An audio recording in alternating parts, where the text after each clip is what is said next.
Assalamualaikum warahmatullahi wabarakatuh. Perkenalkan, nama saya Aurora Meiza Luna Loreno dengan NPM 233515516011 dengan absen 6 dari Prodi Administrasi Publik.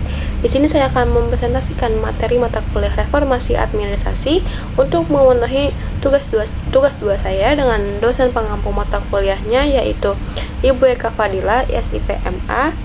Nah, yaitu materi yang akan saya bahas hari ini adalah elemen-elemen reformasi birokrasi. Nah, reformasi birokrasi tidak hanya bicara soal aturan yang diubah atau ganti pejabat, tapi reformasi yang sesungguhnya adalah transformasi menyeluruh terhadap struktur, manajemen, dan sumber daya manusia di dalam sistem birokrasi itu sendiri. Nah, dalam proses tersebut ada beberapa elemen utama yang harus diperhatikan, yaitu yang pertama penataan kelembagaan, lalu yang kedua penataan ketatalaksanaan, lalu yang ketiga penataan sumber daya manusia, yang keempat penataan akuntabilitas, lalu yang terakhir yang kelima ini penataan pelayanan masyarakat. Hari ini saya akan menjelaskan fokus elemen-elemen tersebut karena disinilah fondasi birokrasi yang sehat itu dibentuk. Yang pertama, penataan kelembagaan. Soal bagaimana struktur dan desain organisasi birokrasi dibentuk agar tidak mudah disusupi oleh kepentingan politik dan benar-benar bisa fokus untuk melayani publik. Organisasi birokrasi harus dipimpin oleh birokrat karir yang profesional, bukan sekedar orang yang dekat dengan kekuasaan. Jadi pemisahan antara jabatan politik dan jabatan karir agar profesionalisme tetap terjaga. Selain itu, organisasi harus memenuhi dimensi struktural dan kontekstual. Artinya, secara struktur harus jelas fungsi dan wewenangnya. Tapi juga secara kontekstual harus bisa beradaptasi dengan perubahan zaman. Tidak kaku dan terbuka terhadap transformasi organisasi bisa dilakukan melalui beberapa pendekatan, seperti yang pertama ada renew, artinya memperbarui cara kerja atau sistem. Yang kedua itu ada revitalis, yaitu memperkuat kondisi internal organisasi. Lalu yang ketiga ada reframe, menyusun ulang cara berpikir dan pendekatan birokrasi. Lalu yang keempat ini ada restruktur, yaitu merombak struktur internal organisasi agar lebih efisien. Organisasi yang berhasil melakukan transformasi adalah organisasi yang tidak hanya bertahan, tetapi juga tumbuh dan semakin relevan di tengah perubahan zaman. Lalu yang kedua ini penataan ketatalaksanaan atau bisa disebut juga sebagai manajemen birokrasi. Di bagian ini fokusnya itu adalah bagaimana sistem pemerintahan dijalankan secara teknis dan operasional, termasuk di dalamnya adalah prosedur kerja, mekanisme administrasi, pola hubungan antar unit, dan berbagai tata kelola lainnya. Tujuan utama dari penataan ini adalah menciptakan sistem birokrasi yang ringkas, sederhana, efisien, dan tentunya transparan. Jadi agar birokrasi tidak lagi dikenal lamban dan berbelit-belit, tetapi juga menjadi lembaga yang mampu bergerak cepat dan memberikan pelayanan prima. Nah, bagaimana sih cara mewujudkan ini? Pertama, memangkas sistem dan prosedur kerja yang tidak perlu selama ini tuh hanya memperlambat pelayanan dan membuka peluang KKN. Yang kedua itu dilakukan deregulasi dan debirokratisasi, artinya mengurangi aturan-aturan tumpang tindih dan menyulitkan. Lalu yang ketiga ini tuh menyusun dan menetapkan SOP supaya setiap unit kerja punya panduan yang sama dan seragam. Kemudian juga menetapkan pola hubungan antar lembaga baik secara vertikal atau antara pusat dan daerah maupun horizontal antar instansi. Yang tidak kalah penting adalah pemanfaatan teknologi, informasi, dan e-government. Seperti contohnya itu pada pelayanan publik yang sekarang sudah mulai serba digital, mulai dari SIM online, pajak online, hingga perizinan usaha. Digitalisasi ini sangat mendukung efisiensi dan transparansi birokrasi. Nah, selain itu, birokrasi juga didorong untuk mengubah paradigma kerjanya dari yang semula birokratis dan tertutup menjadi lebih terbuka, responsif, dan bahkan mengadopsi pola manajemen kewirausahaan. Artinya birokrasi harus berpikir seperti pelaku usaha, efisien, inovatif, dan fokus pada hasil. Lalu yang ketiga ini tuh penataan sumber daya manusia. Merupakan satu elemen yang paling vital yang menjadi kunci dari keseluruhan proses reformasi birokrasi, karena pada akhirnya sebaik apapun sistem dan struktur birokrasinya yang dibangun, tetap saja keberhasilannya sangat ditentukan oleh orang-orang yang menjalankannya. Kalau SDM-nya tidak kompeten, tidak jujur, atau tidak punya komitmen terhadap pelayanan publik, maka semua sistem dan struktur ideal pun akan sia-sia. Tujuan utama dari penataan SDM itu adalah menciptakan aparatur yang profesional, netral, bermoral, dan berwawasan luas. Profesional berarti mereka memiliki kompetensi di bidangnya, menguasai tugas dan tanggung jawabnya secara teknis. Netral artinya tidak terlibat dalam kepentingan politik praktis. Nah, penting untuk menjaga integritas birokrasi. Lalu bermoral tinggi. Artinya memiliki nilai kejujuran, tanggung jawab, dan etika dalam bekerja. Dan berwawasan luas itu maksudnya adalah tidak hanya paham aturan dalam negeri, tetapi juga terbuka terhadap dinamika global yang memenuhi pemerintahan kita saat ini. Nah, penting untuk dipahami bahwa konteks reformasi SDM birokrasi itu tidak boleh lagi dipandang hanya sebagai pelaksana perintah, pelaku perubahan yang mampu mendorong efisiensi, inovasi, dan pelayanan yang berkualitas. Bahkan menurut Brian Becker dan kolagennya, 85% keberhasilan strategi organisasi ditentukan oleh kualitas SDM-nya. Jadi kita tidak ingin birokrasi yang andal, maka bangunlah SDM-nya yang terlebih dahulu. Lalu bagaimana sih cara membenahi SDM birokrasi? Dalam materi ini tuh menjelaskan bahwa beberapa langkah penting. Yang pertama, kita perlu meninggikan disiplin kerja. Jadi bukan hanya soal datang tepat waktu, tapi juga mencangkup budaya kerja yang produktif dan bertanggung jawab. Disiplin itu terkait dengan cipta, rasa, dan karsa, yang artinya itu pikiran, emosi, tindakan. Artinya kita tidak membentuk aparatur yang tidak hanya bekerja karena kewajiban, tapi juga karena kesadaran dan kepeduliannya.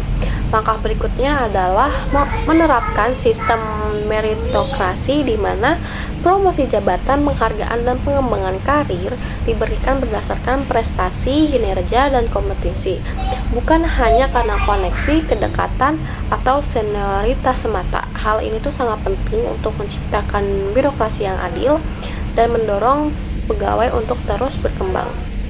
Nah, terakhir, reformasi SDM itu juga mencakup pengelolaan sistem karir yang adil dan sistem informasi kepegawaian yang modern. Jadi termasuk pemanfaatan teknologi untuk manajemen SDM seperti aplikasi data kepegawaian, sistem penilaian daring, dan pelatihan digital. Jadi bisa kita lihat bahwa penataan SDM itu tuh bukan hanya sekedar pelatihan atau rekrutmen, tetapi juga mencangkup pembentukan karakter, pembaruan budaya kerja, hingga kapasitas dan pemberian insentif yang sesuai.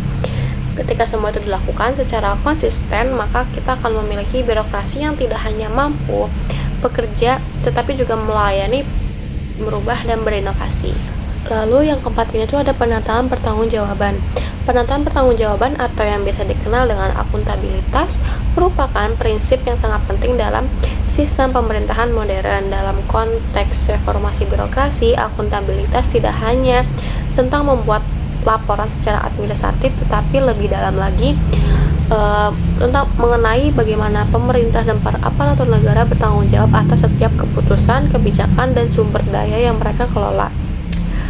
Kalau kita lihat kondisi birokrasi saat ini, masih banyak kasus di mana kegiatan pemerintahan dilakukan tanpa pengawasan yang jelas, seperti anggaran digunakan tanpa hasil yang bisa diukur atau kebijakan dibuat tanpa mempertimbangkan dampaknya terhadap masyarakat. Disinilah akuntabilitas menjadi kunci, karena dengan adanya pertanggungjawaban yang kuat, maka setiap kegiatan pemerintahan bisa dievaluasi, diaudit, dan diperbaiki jika ditemukan kesalahan. Nah, tujuan utama dari penataan akuntabilitas adalah agar setiap program, kegiatan, dan kebijakan yang dilakukan oleh birokrasi dapat dipertanggungjawabkan baik secara teknis, administratif, maupun moral, bukan hanya kepada atasan atau lembaga pengawas, tapi juga yang paling utama adalah kepada masyarakat. Karena pada akhirnya birokrasi itu dibayar oleh rakyat dan bekerja untuk rakyat. Dalam praktiknya akuntabilitas bisa dibangun melalui beberapa cara, misalnya dengan membuat sistem pelaporan dan transparan, memperkuat fungsi dan pengawasan internal, dan yang paling penting adalah mengubah pola pikir aparatur dari sekedar asal kerja selesai menjadi kerja yang bisa dipertanggungjawabkan dan membawa dampak positif. Nah, di era digital seperti sekarang, sistem akuntabilitas ini tuh juga bisa didukung oleh teknologi informasi, misalnya melalui e-audit, e-monitoring, atau dashboard kinerja yang bisa diakses publik. Dengan begitu, tidak hanya lembaga pengawas yang tahu, tapi juga masyarakat juga bisa ikut mengawasi dan menilai kinerja birokrasi. Jadi intinya, kalau kita ingin menciptakan birokrasi yang bersih dan efektif, maka akuntabilitas bukanlah pilihan, tetapi suatu keharusan. Karena hanya dengan akuntabilitas kita bisa mencegah penyalahgunaan wewenang, memperbaiki kualitas pelayanan, dan meningkatkan kepercayaan masyarakat terhadap pemerintah. Nah, lalu yang terakhir ini, yang kelima, penataan pelayanan masyarakat atau pelayanan publik. Merupakan bagian yang paling terlihat dari birokrasi karena langsung bersentuhan dengan masyarakat. Semua reformasi yang dilakukan di internal birokrasi, baik dari struktur, sistem, maupun SDM, akan diuji melalui beberapa pelayanan yang diberikan kepada masyarakat. Tujuan dari penataan pelayanan publik adalah agar birokrasi bisa memberikan pelayanan yang mudah diakses, cepat, tepat, murah, adil, dan memuaskan. Pelayanan yang tidak administratif bisa diakses oleh siapa aja, termasuk kelompok rentan seperti penyandang disabilitas, masyarakat miskin, atau mereka yang tinggal di daerah terpencil. Nah, sayangnya itu kita masih sering melihat pelayanan publik yang lambat, berbelit-belit, dan tidak ramah. Ini tentu sangat merugikan masyarakat dan memperburuk citra birokrasi. Nah, oleh karena itu tuh pelayanan publik harus dilakukan secara menyeluruh, baik dari segi proses, budaya kerja, sampai ke sarana prasarana yang digunakan.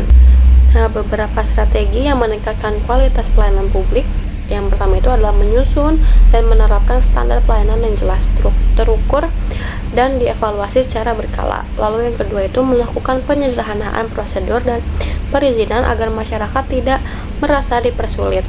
Lalu yang ketiga itu ada memanfaatkan teknologi informasi seperti pelayanan online, aplikasi pengaduan masyarakat, dan sistem antrian digital.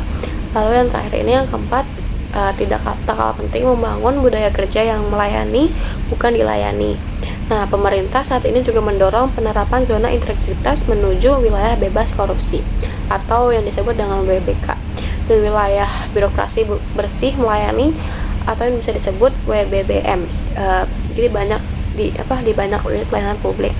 Jadi bukan hanya slogan, tapi merupakan upaya konkret untuk memastikan bahwa pelayanan publik itu diberikan secara profesional, bebas pungli, dan berorientasi pada kepuasan masyarakat. Nah, dalam reformasi birokrasi, pelayanan publik juga menjadi indikator kunci keberhasilan, karena masyarakat tidak hanya peduli seberapa bagus sistem di internal pemerintah, kalau mereka masih harus antri berjam-jam untuk mengurus KTP atau merasa dipersulit saat mengurus izin usaha. Jadi semua elemen yang sebelumnya itu akan sia-sia kalau pelayanan publiknya itu tidak berubah. Jadi oleh karena itu tuh penataan pelayanan masyarakat adalah titik akhir di mana reformasi birokrasi sekaligus titik awal kepercayaan publik terhadap pemerintah. Kalau masyarakat merasa dilayani dengan baik, maka akan muncul kepercayaan, dan dari kepercayaan itulah legitimasi birokrasi akan terbentuk dan diperkuat. Nah, sekian presentasi dari saya. Mohon maaf bila ada kekurangan dalam pemaparan materi ini. Billahi taufik wal hidayah. Wassalamualaikum warahmatullahi wabarakatuh.